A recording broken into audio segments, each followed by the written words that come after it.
All right. Well, as you may be aware, the government joined with 22 other countries in the past week, issuing a call for an end to hostilities and a permanent ceasefire in the conflict in Gaza between Hamas and the IDF.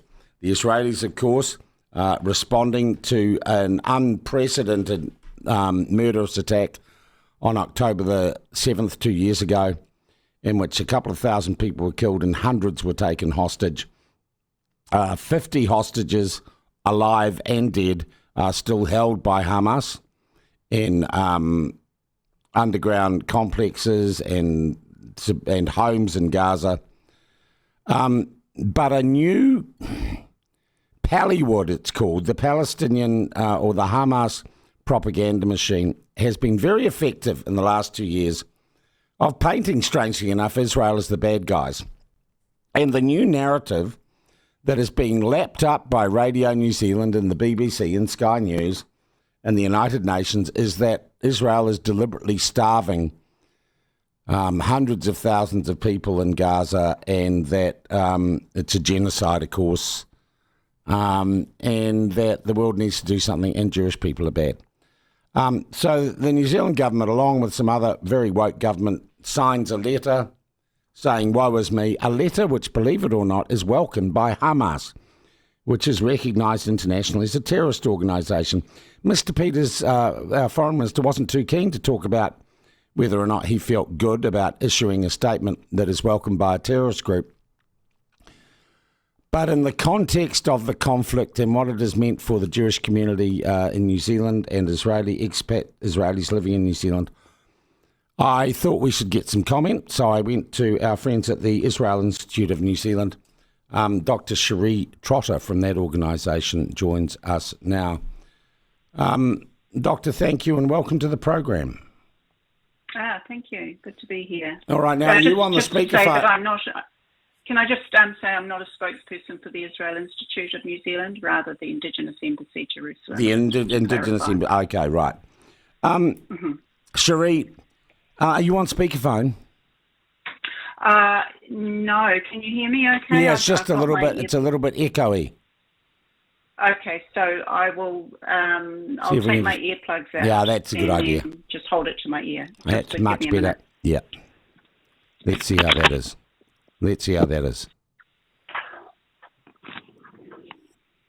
You can hear me? How's that? That is much better, okay. Thank you. All right, okay. There does seem to be, does there not, a new narrative abroad. We've gone from the genocide thing to the Israel is now systemically starving everyone in Gaza, right? Yeah, well, actually, this narrative has been developing for quite a while, for months. It's a libel that has been pushed by Hamas and picked up by media who seem only too happy to go along with it. Is it true, Sheree? No, it's not true. Israel has delivered more humanitarian aid to Gaza than actually any military in history has provided to an enemy population during wartime.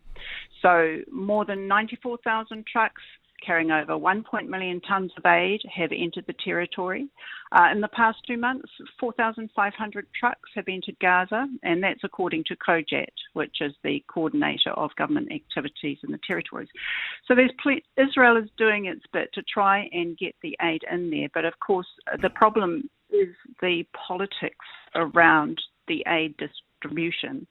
And I'm not sure if you've covered this, but Israel designed this new system in cooperation with the Gaza Humanitarian Foundation to provide aid directly to the people, because prior to this, the aid was being stolen by Hamas. They were selling it at high prices. They were using that money to further the war. So this is why this new system is in place.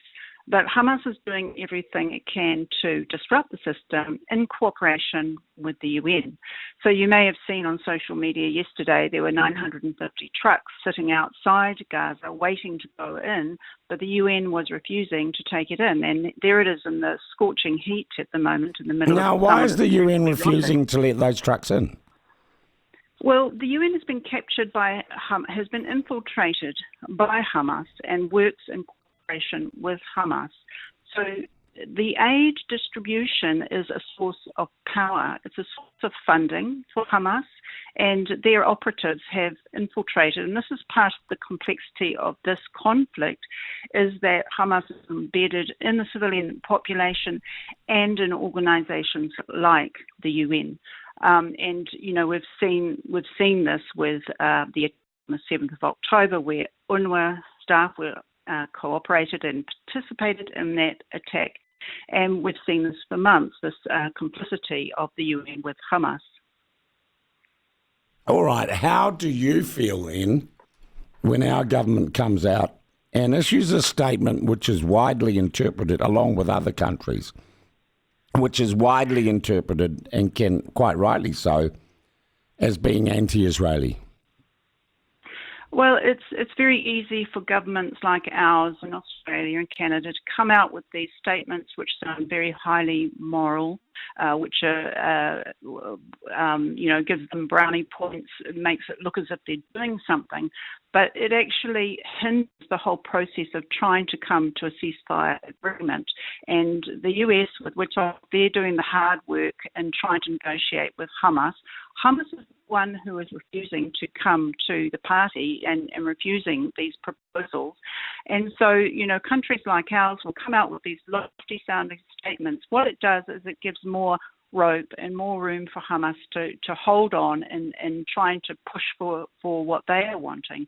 And by the way, it's interesting to see with Hamas that you've got the political arm in Doha that's doing all the negotiation and prolonging the process, but news reports are coming out that the military arm in Gaza, who are actually losing the war at the moment, are telling them to hurry up and, end the ceasefire process. So, it's very ironic, but it's very disappointing to see how our government will so quickly jump on the bandwagon for our own kind of reasons to, shine our buttons, as it were. All right. Sheree, I also note that on my social media feeds, a new figure out 15 in the last 2 days, 15 Gazan children have been starved to death by Israel. Do we know where that figure comes from and how logically you can say that's happened?